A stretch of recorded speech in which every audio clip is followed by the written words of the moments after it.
Hola, alma maravillosa. Para mí es un placer y un gusto estar el día de hoy aquí contigo en este espacio de reflexión, sembrando en mi jardín.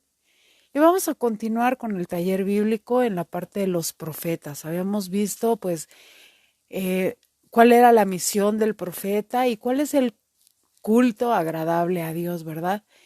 Porque veíamos, pues, que Dios todo lo ve, sabe de las intenciones de nuestro corazón, de los esfuerzos que nosotros realizamos, pero también a veces de la maldad que hay en él.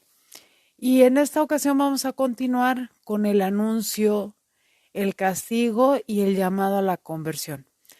En Oseas 6:6 dice, lo que quiero de ustedes es que me amen y no que me hagan sacrificios, que me reconozcan como Dios y no que me ofrezcan holocaustos. Palabra de Dios, te alabamos, Señor. Y vemos que lo que Dios quiere es nuestro amor, nuestra sinceridad, puesto que el culto vacío es infructífero. Es necesario que nos esforcemos para dejar lo malo, que busquemos hacer el bien, porque el amor es la base del reino de Dios. El primer mandamiento que nos da Cristo Jesús es: amarás a Dios sobre todas las cosas, con toda tu alma, con todas las fuerzas de tu corazón, y a tu prójimo como a ti mismo. Entonces el amor es la base. En el Shema Israel también esta era la oración que hacían los judíos, ¿verdad? El amor a Dios, el irlo transmitiendo de generación en generación, pero no un culto vacío. O sea, de nada nos sirve ir a misa todos los días o cada domingo, o sea cual sea el culto que se dé, porque pues de repente pienso yo que a lo mejor no nada más se escucha en este podcast católicos, ¿verdad? No se trata nada más de decir, pues rezo y oro, pero estoy peleada con el vecino, pero me cae mal la vecina de enfrente, pero hay personas a las cuales les tengo resentimiento, odio. Eso no sirve de nada, porque incluso Jesús dice, ¿verdad? O sea, no vengas aquí si estás disgustada con alguien, o sea, ve, reconcíliate y luego vienes, ¿no? Entonces el amor viene siendo la base de todo, pero el amor principalmente a Dios. Muchas veces he escuchado eso que dicen de que es que el domingo obliga a la misa. Realmente aquello que se hace con amor no es una obligación. Si tú vas a misa porque amas a Dios, porque gustas de su palabra, porque puedes comulgar ya sea corporalmente o espiritualmente y llenarte de Él y poder demostrarle así cuánto lo amas, he ahí, he ahí la gracia de todo esto, el llenarme de su gracia, el llenarme de su amor, ser un canal. Entonces se nos invita a la conversión en este aspecto de dejar en esta cuaresma ya pues fuera nuestros resentimientos, nuestra soberbia, nuestro orgullo, y reconciliarnos con nosotros mismos, con aquellos que nos han hecho daño, reconciliarnos con aquellos que a lo mejor no nos cae bien.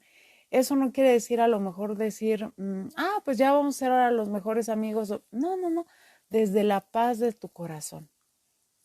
El amor es no desearle el mal a nadie. El amor es escucha, el amor es intención del corazón, una intención buena y bonita. Pasemos ahora a Amos 2, del 6 al 7. El Señor de Israel les dice, han cometido tantas maldades que no dejaré de castigarlos, pues venden al inocente por dinero y al pobre por un par de sandalias. Oprimen y humillan al pobre y se niegan a hacer justicia a los humildes. El padre y el hijo se acuestan con la misma mujer, profanando mi santo nombre. Palabra de Dios, te alabamos, Señor. Entonces vemos que Dios juzga a su pueblo por su pecado, por su egoísmo, por su maldad, porque no le importa el sufrimiento de los demás. Dios va a estar siempre con el más débil. Y esto no quiere decir que vayamos por la vida de Demóstenes, ¿verdad? Ah, yo sufro y el sufrimiento. Y de repente tenemos como que esa impresión, ¿no? Yo he escuchado muchas personas que dicen, es que la Iglesia Católica es de sufrimiento. No, la Iglesia Católica no es de sufrimiento. Cuando nos unimos al sufrimiento de Cristo en nuestros sufrimientos personales, es cuando nos va mal, cuando tenemos algún problema, cuando tenemos alguna enfermedad y lo unimos a su sufrimiento buscando precisamente la gracia. Por ejemplo, me duele mucho la cabeza el día de hoy. Señor, lo uno a tu sufrimiento por la salvación de las ánimas del purgatorio. Y eso no quiere decir que yo haga las paces con el dolor de cabeza en el aspecto de quiero que todos los días me duela la cabeza, ¿verdad? No, simple y sencillamente es eso, es darle un sentido nuevo al sufrimiento, un sentido productivo. No se trata de decir, ay, sufro porque me encanta sufrir. No, simplemente cuando tienes una angustia, cuando tienes un sufrimiento, le das un matiz nuevo a esto. Haces que valga la pena. Pero en este caso, pues dice, el Señor nos juzga por nuestro pecado y nuestro egoísmo. Muchas veces somos egoístas, hacemos daño a los demás, dándonos o a veces sin darnos cuenta. El poder y la avaricia son los más grandes males sociales. Y en cualquier ambiente podemos encontrar personas así, ¿eh? O sea, en la política, en la religión, en la escuela, hay personas abusivas, ¿no? Y a nosotros como profetas nos toca defender al oprimido. Porque finalmente la justicia divina existe. Entonces hay que tener cuidado con la justicia divina. Cuando nosotros obramos de determinada manera, pero nuestra intención no es lastimar a nadie, está bien. Lo malo es cuando la intención es precisamente lastimar a alguien. En Amos 5, 7 y 10 al 13 y 24 dice, hay de ustedes que convierten la justicia en amargura y arrojan por los suelos el derecho. Hay de ustedes que odian al defensor de la justicia y detestan al testigo honrado, puesto que pisotean al pobre y le cobran impuestos de trigo. No podrán vivir en las casas de piedra que han construido, ni beberán el vino de los viñedos que han plantado. Yo conozco sus muchas maldades, sus pecados sin fin. Oprimen al justo, reciben su soborno, y en los tribunales hacen que el pobre pierda su causa.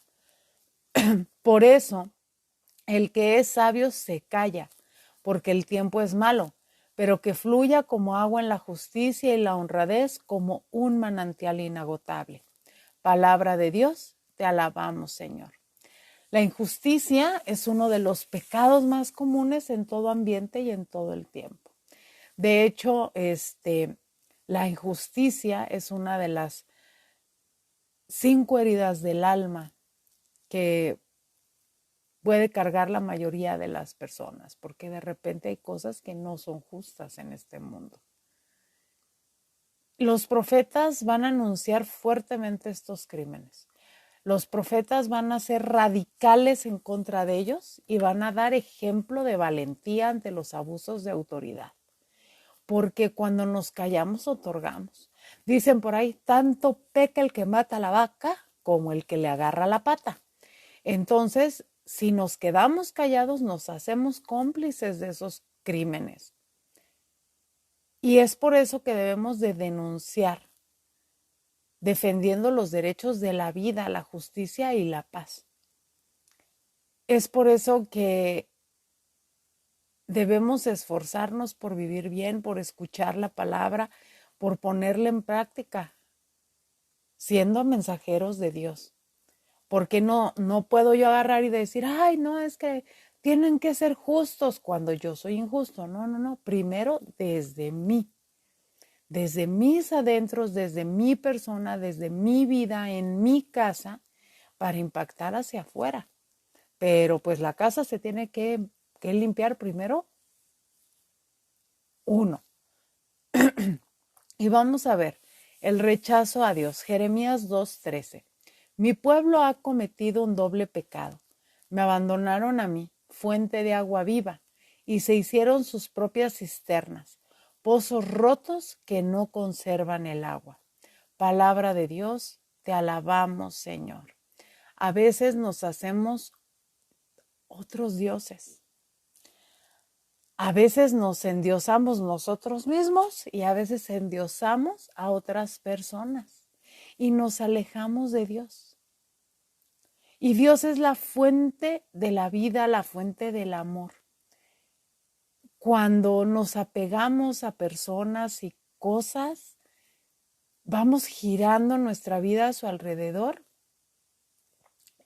y le vamos dando ese lugar que es de Dios. A veces, como les decía yo, de repente yo soy la diosa de mi vida con un falso ego y quiero que las cosas se hagan como yo digo, como yo quiero, cuando yo digo, y si no me dan, entonces me enojo y entonces ya es injusticia y esto nos lleva a vivir en el error. Esto nos lleva a vivir en una falsedad y nos dañamos a nosotros mismos y vamos dañando a los demás. Porque no aceptamos la voluntad de Dios. Queremos hacer nuestra voluntad. Y por eso es que cometemos tantos errores. Porque la voluntad de Dios en realidad es perfecta. Pero vivimos en una sociedad tan corrupta. El pueblo cree en Dios, pero no vive en Dios. Porque es un pueblo que no se ama a sí mismo. Es un pueblo que no ama a los demás. Cuando yo no me amo a mí misma, cuando no siento amor por los demás, no puedo reconocer a Dios en mí. No puedo reconocer a Dios en aquel que está junto a mí. Mucho menos en todos los que nos rodean, ¿verdad? Creemos en Dios, pero mentimos, calumniamos, robamos, me burlo de los demás.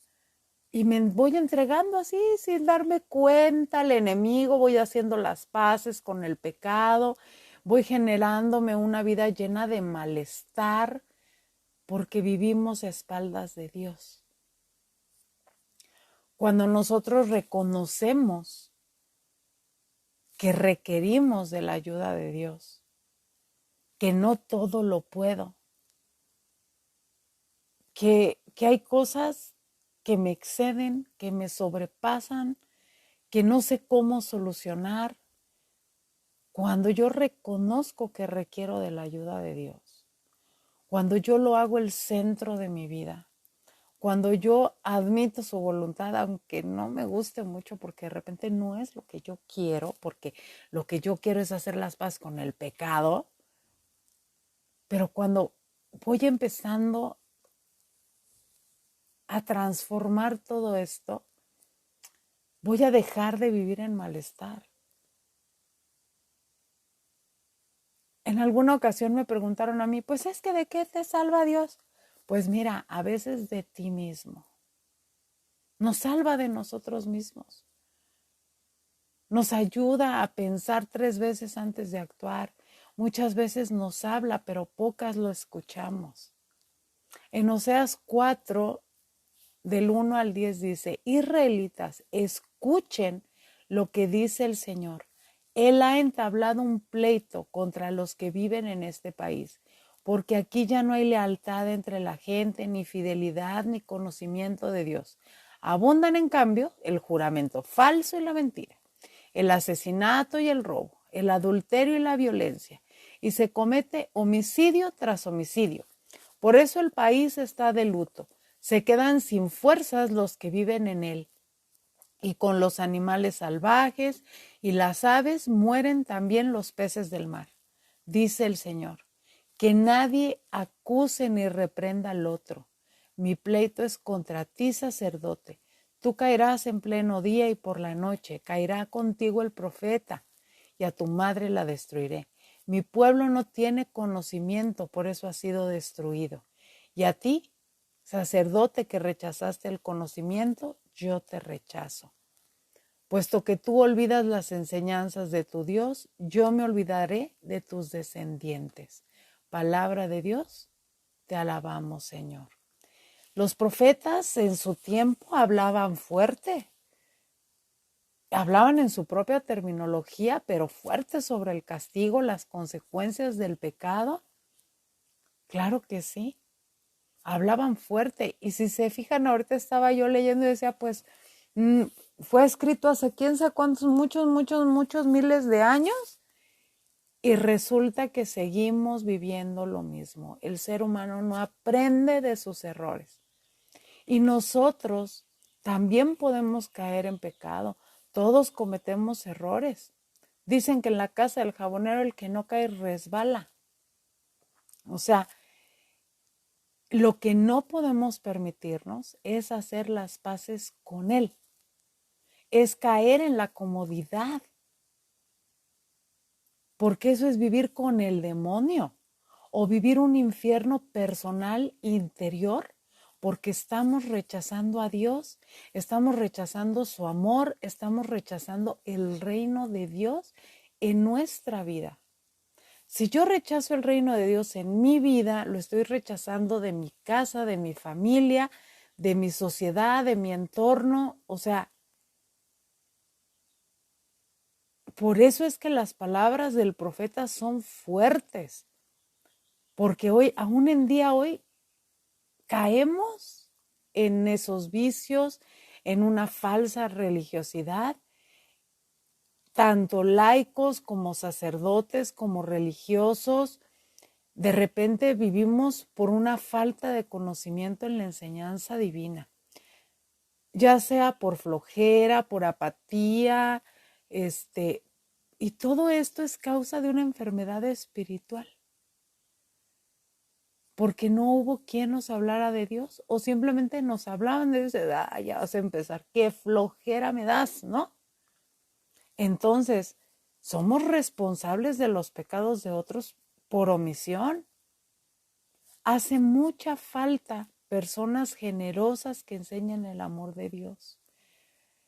Miren, a mí me impacta como catequista, porque doy catecismo para niños, jóvenes y adultos. Y a mí me impacta que de repente decimos, es que es escolarizado. ¿Y cuántos años? No, pues tantos. Ay, qué flojera. Y yo les digo, a ver, al kinder los llevas 3 años, a la primaria 6, a la secundaria 3, a la preparatoria 3 y a la carrera, dependiendo la carrera, 4, 5, 6 años. Para que aprendan matemáticas, español, una profesión de la cual puedan vivir. Y está bien, ¿sí? Qué padre que toda la gente pudiera tener acceso pues a ese nivel de educación, tener una profesión. O sea, eso está bien. Pero ¿por qué nos da tanta flojera y tanta apatía formarnos en la espiritualidad? ¿Por qué? ¿Por qué nos da flojera tener una relación personal con Dios? Conocer la doctrina. Porque conocer la doctrina es conocer a Jesucristo y conocer a Jesucristo es tener una relación personal con Él. Es vivir los valores del Evangelio. Pero ¿cómo voy a vivir los valores del Evangelio si no los conozco? De repente decimos, no, es que los 10 mandamientos, no robarás, no matarás, no. Y lo hacemos. Y luego nos preguntamos, ¿por qué anda tan jodida? No, pues quién sabe. Las bienaventuranzas, felices los que lloran. A mí no me gusta llorar. No, pero no dice ahí de llorar nomás por llorar, por cualquier tarugada. No, no, no. Los que lloran cuando, cuando muere un familiar, se serás consolado. A mí en algunas ocasiones me ha pasado que estoy tan triste, tan decepcionada, que empiezo a llorar y de repente empiezo a sentir una paz y una calma. Ahí está la promesa cumplida de las bienaventuranzas. Pero hace falta personas generosas que enseñen el amor de Dios. No que se la pasen diciendo, deja de hacer eso porque Dios te va a castigar, ¿eh? Ah, no, mijita, ahora cargas con tu cruz. O sea, ni siquiera sabemos lo que quiere decir. Carga con tu cruz. Lo que realmente quiso decir el Señor. Coge tu cruz y sígueme. Agarra tus defectos, tus pecados, toda tu mugre y tu miseria, ven y sígueme. No habla de otras personas, habla de ti. De todo aquello que cargas que no deberías de estar cargando. Y aún así te dice, sígueme. Por eso es que los profetas también anuncian la nueva alianza. En Ezequiel 36, del 23 al 30 dice, yo voy a mostrar ante las naciones la santidad de mi gran nombre que ustedes han ofendido entre ellas. Cuando yo los haga, reconocerán que yo soy el Señor. Y yo el Señor lo afirmo. Yo los sacaré a ustedes de todas esas naciones. Los reuniré y los haré volver a su tierra. Los lavaré con agua pura, los limpiaré de todas sus impurezas, los purificaré del contacto con sus ídolos. Pondré en ustedes un corazón y un espíritu nuevo. Quitaré de ustedes ese corazón duro como la piedra y les pondré un corazón dócil. Pondré en ustedes mi espíritu y cumplirán mis leyes y decretos. Vivirán en el país que di a mis padres. Serán mi pueblo y yo seré su Dios. Los libraré de todo lo que les manche, hará que el trigo abunde y no volveré a enviar. Haré también que los árboles y los campos en fruto para que ustedes no vuelvan a pasar vergüenza delante de otras naciones a causa del hambre. Palabra de Dios, te alabamos, Señor. En los profetas vamos a notar algo muy interesante. El pueblo de Israel llega a ser un reino maravilloso, pero llega a ser invadido por los asirios y por los babilónicos. Entonces vamos a encontrar profetas preexílicos, o sea, antes de los exilios, exílicos durante el exilio y post-exílicos, o sea, después del exilio. Y el judío tenía bien claro que todo eso había pasado a causa de sus pecados. Los profetas, pórtense bien que va a pasar esto, pórtense bien que va a pasar esto, y échenle ganas que va a pasar esto. No, órale, ahí está. Ya, los invadieron y órale, al exilio. Y en el exilio tomaron esa ideología de decir, es que esto nos pasó por no cumplir con las leyes. Llegan a esa conclusión. Entonces, cuando Ciro, persa, les permite regresar y reconstruir el templo y regresar a su tierra, sabían que Dios ya los había perdonado de sus pecados. Y entonces decían, hay que portarnos bien, hay que portarnos bien, hay que portarnos bien. Pero por fuerita, había muchas personas que por fuerita andaban bien portaditas sobre la línea, pero por dentro no. Y a eso es a lo que se refieren muchas veces los profetas también, ¿verdad? O sea, por eso Cristo ha de decir sepulcros blanqueados. Entonces, la nueva alianza eterna se realiza en Cristo. Y solamente en Él podemos superar los pecados y lo que nos aqueja en el alma. Solo en Cristo. Y los profetas hacen este anuncio de la esperanza mesiánica. Ha de venir el Mesías, ¿sí? Y también anuncian la ley natural de la razón. Ya no una ley en tablas, o sea, sino tu razón. Tu mismo interior te dice lo que está bien y lo que está mal, desde tu mente, desde tu corazón. Por eso Cristo renueva todas las cosas.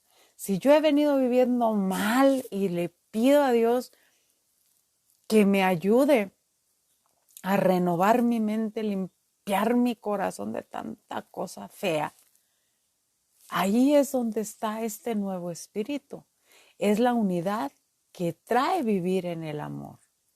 Dios nos ama porque ama a su pueblo, nos conoce, ya sabe de qué pie cojeamos, ya sabe cuáles son nuestras debilidades, pacientemente nos guía, nos cuida y también nos da la oportunidad de arrepentirnos. Ay, Señor, la regué, ¿no? Veíamos en temas pasados a Adán y Eva, ¿no? Adán y Eva, el demonio de Tuntún, y dice Dios, ¿dónde estás? Nunca les dijo, ¿qué hiciste? A ver, ahorita mismo me dices, ¿qué hiciste? No. Dios les dice, ¿dónde estás? Los estaba buscando y el otro dice, ay, es que estaba desnudo y me dio pena. Y le dice, ¿y quién te dijo que estabas desnudo? ¿Acaso? ¿No? En lugar de decir, sí, Señor, lo siento, me equivoqué. No, la mujer que tú me diste, o sea, aparte de todo el orgullo, ¿no? La soberbia y le echamos la culpa a Dios de nuestras cosas. No, el rey David cometió peor pecado, cometió el adulterio, el asesinato, y sin embargo cuando le cae el 20 que la había regado dice, Señor, perdóname, me equivoqué, escribe el Salmo 51, qué maravilla. Me ensucié, Señor, ven, límpiame, ayúdame a corregirme. Pero para creer en el Evangelio hay que leer en el Evangelio. Hay que comenzar de nuevo, superando el pecado. Miren, cuando hablamos de comenzar de nuevo es tan difícil, cuesta tanto. De verdad cuesta tanto porque tenemos que romper con tantos patrones de conducta aprendidos, insanos, pero lo primero es reconocer. Es reconocer que estoy mal, he de reconocer que he venido viviendo de una manera chafa. No encuentro otra palabra. Que a lo mejor puedo tener una familia bonita, una economía bien, pero por dentro. O a lo mejor tus malas decisiones te llevaron a quedarte sin trabajo, o te llevaron a quedarte sin familia, o te llevaron a quedarte sin casa, o a lo mejor ahorita tú que me estás escuchando estás a todo dar y dices, no, pues yo no tengo por qué empezar de nuevo nada. A lo mejor nada más me falta un poquito esto de la vida espiritual. Qué bendición. De verdad, qué bendición. Pero el chiste es superar lo que traigas. Agárrate de Cristo, agárrate de Dios. Él dio su vida por amor a ti. Él dio su vida por amor a sí. Quien acepta la alianza, quien acepta a Cristo en su vida, ya está del otro lado. Esta es la esperanza que anuncian los profetas. Ya te dije, corrígete, corrígete, corrígete, y a lo mejor ya ahorita, miren, lo voy a decir en primera persona porque es algo que me está pasando a mí, ¿no? Corrígete y corrígete y corrígete, y yo no, o sea, ¿no? Ya me exiliaron, ya estoy exiliada, ya estoy en el exilio, ya puedo ahorita decir, ay, pues es que la regué en esto, me equivoqué en el otro, pero lo tengo que aceptar, lo tengo que reconocer. para que con la ayuda de Cristo reconocer que no siempre ha sido el centro de mi vida, hacerlo el centro de mi vida y así poder transformar mi vida interior. Esta es la esperanza que anuncian los profetas. Hazla tuya, hazla personal. Y esta es la invitación que yo les hago el día de hoy. Muchísimas gracias si es que llegaron hasta este momento del podcast. Espero que les haya gustado. Si lo están escuchando por YouTube, pues regálenme un like, suscríbanse al canal. Igual en Spotify, suscríbanse para que les lleguen los nuevos. Yo espero ya estar, ahora sí, haciendo. El viernes tenía toda la intención de hacer el Via Crucis y bueno, lo hice, pues no se grabó, pues pido una disculpa, ¿no? ¿Para qué más rollo y más verbo? Muchísimas gracias, Dios me los bendiga muchísimo. Un abrazo y tómense un cafecito con el Señor. Platíquenle sus cosas. Gracias.